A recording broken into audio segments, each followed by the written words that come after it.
We're among friends, so I wanted to share a little story with you from my ongoing book tour. Since we published the book last November, I've had the opportunity really to be in a lot of places across the country as well as on Cape Cod plugging the book. But last October, I was at the Theodore Roosevelt Association conference in the Badlands of North Dakota, of all places. And a woman came up to the signing table. She was clutching my book. And she said, "The moment I saw your book, I knew you would be one of the most important people in my life." So I was sort of taken back by this, and I thanked her very effusively. I said, "Well, I appreciate that so much." And then she jumped right in and she said, "I can't tell you how much you've disappointed me." So that's the life of an author, especially out on the road. You never know what's going to happen.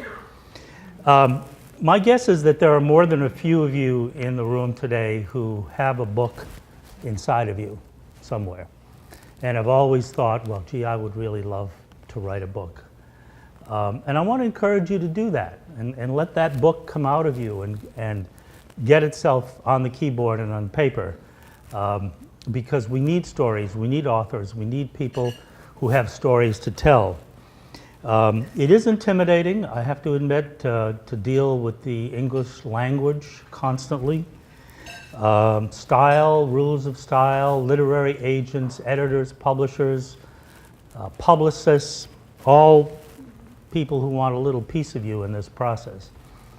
But I tell you that I did it on the first try, and I imagine you could too. So think about that and let that book come out when you can. You just need to have a good story to tell.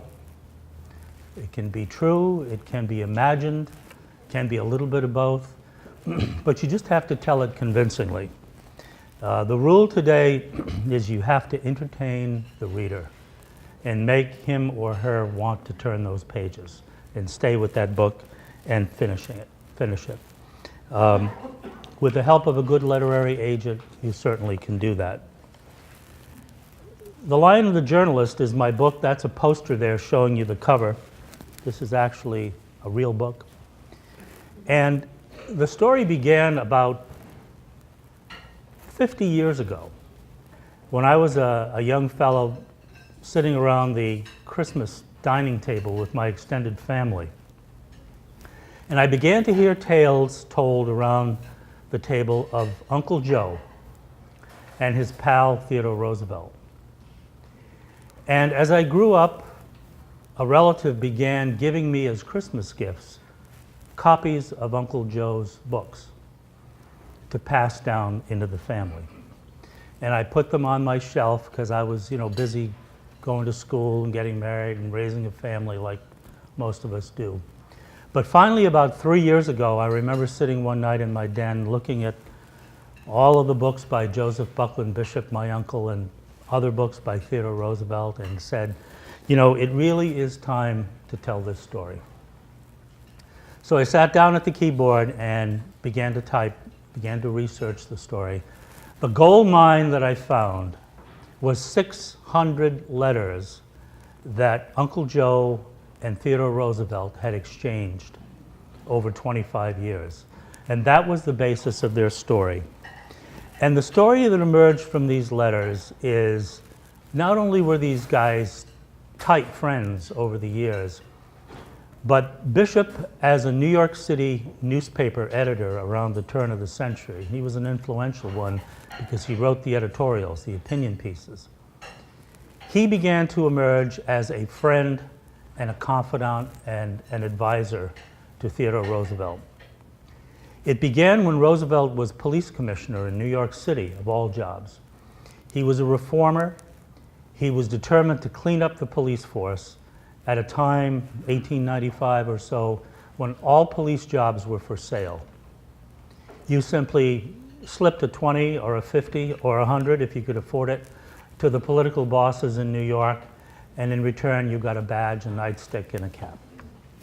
Roosevelt thought that was wrong. He thought you ought to earn your job on the merits of your ability and your training because after all, the lives of the people of New York City were at stake. Theodore Roosevelt was roundly criticized for this, bucking the system. But sitting up there in his editorial office at the New York Tribune was my Uncle Joe, who began writing editorials that essentially said, "Go, Theodore, go. You're doing the right thing. Drive on. We'll support you editorially." And that was the basis for their friendship. And the two of these fellows soon realized that if they formed an alliance of politician and journalist together, they could do great things. They could sway public opinion. They could sway the opinion of the mayor of New York City and the city council and later Congress. Most importantly, the voters of New York City. And that's what they did together. As Roosevelt developed his policies, Bishop was out there cheerleading for them.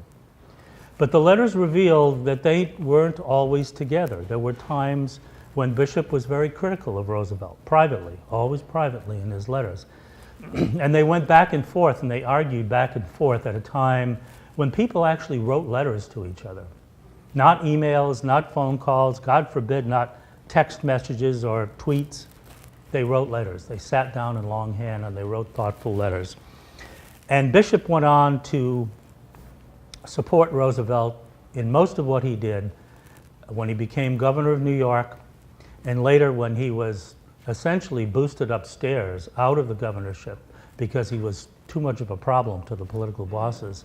And he became vice president on William McKinley's 1900 ticket.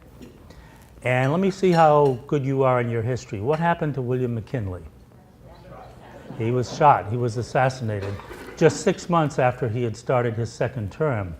And that meant that Theodore Roosevelt, the Manhattan-born, Harvard-educated, former police commissioner, hero of San Juan Hill during the Spanish-American War, was now at 42 years old, President of the United States, the youngest man still to this time who ever served as president. All along the way, Bishop was working with him, silently, quietly, encouragingly. He would get invited to Roosevelt's home at Sagamore Hill for dinners. He would get invited for more formal dinners with his wife at the White House. And they would sit around and they would plot political strategy and policy strategy. One of Theodore Roosevelt's greatest achievement, he himself called it his great achievement, was the building of the Panama Canal. And this was that waterway that linked the Atlantic and the Pacific Oceans through the narrow isthmus of Panama in Central America. The French had failed at this effort because of malaria and because of yellow fever, but by the time Roosevelt took office, those diseases had pretty much been conquered. And he was able to send American engineers, American talent, workers there to actually dig this mammoth ditch. It was the original big dig. And Roosevelt was always suspicious of something that he couldn't control, that he couldn't wrap his arms around intimately. So he dispatched Bishop to Panama. Bishop by this time was tired of his newspaper job. He'd been doing it for 35 years. So he sent him to Panama to become essentially administrator of the Panama Canal Commission, which was overseeing the construction of the canal. And for 7 years, Bishop wrote dozens of letters back to the president, even after he had left office, telling him the true skinny of what was going on there. Roosevelt didn't want to hear it from the State Department. He didn't want to hear it from the War Department, as it was known at the time. He wanted somebody on the ground saying, is this going to work? Is it going to get done on time and on budget? And Bishop was able to reassure him. Some of the letters I've read, 13 pages, handwritten script, telling Roosevelt what was going on. And on the basis of that advice, Roosevelt continued to go to Congress and was able to get the money to finish the project in 1914, 7 years after it began, and wait till you hear this, on time and under budget. Wouldn't that be nice, huh? Well, Joseph Bucklin Bishop, at the time the canal was finished in 1914, left Panama, and he returned to his home base in New York. There was supposed to be this great international celebration of the opening of the canal, but something got in the way. It was called World War I, and violence had broken out in Europe. America was being pushed into the war, and nobody, quite frankly, cared about the Panama Canal anymore. So Roosevelt went on to do his thing. He went on safari in Africa. He went on an ill-fated expedition in Central and South America, and Bishop returned to New York City. And if I have about 3 or 4 minutes, Lois, do I have that left? I'd like to read an excerpt from the book, which tells about, I think, the most significant accomplishment of their 25-year relationship. And this excerpt is called The Biography. The story of how Joseph Bucklin Bishop came to write Theodore Roosevelt's authorized biography began unexpectedly in the latter half of 1914. Bishop had returned to New York from Panama, intent on jump-starting a late-in-life literary career. Meantime, Roosevelt had limped back to New York after nearly dying in the jungles of Brazil during an ill-fated expedition. Each man, no doubt, had mortality on his mind. "I know what I want you to do," Roosevelt announced to Bishop during one of their frequent get-togethers. "Write the story of my public life. You know it almost as well as I know it myself. I will turn over all of my official correspondence, public and private, to you for exclusive control." The request certainly surprised Bishop, and at the same time his heart surely raced with anticipation. "We agreed," Bishop remembered, "that as far as possible the story should be told in Roosevelt's own letters, and this was done." The project languished for 2 years as each man occupied himself with other work, the Great War and family obligations. Then, 2 weeks before Christmas of 1916, Theodore Roosevelt wrote to his friend Herbert Putnam, the Librarian of Congress, quote, "Mrs. Roosevelt and I have been talking over the disposition of my great mass of papers," he revealed. "They include in immense numbers copies of my letters and of letters to me while I was president. If I sent them to you, could they be cataloged and arranged, and permission given to me or any of my representatives to examine them at any time?" The librarian replied, "We would receive them with the greatest satisfaction." In January 1917, a library packer arrived at Sagamore Hill, Roosevelt's Long Island home, to assess the collection.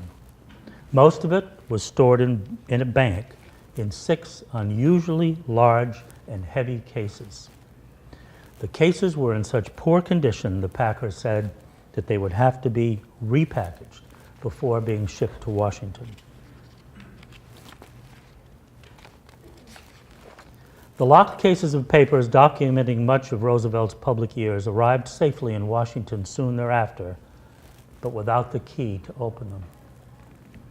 "The Lord only knows where the key is," Roosevelt thundered in exasperation. "Break open the cases and get to work." Mrs. Roosevelt knew where the keys were, and she sent them to Washington. Just a few months before his death, Roosevelt gave crucial direction to the matter of his papers.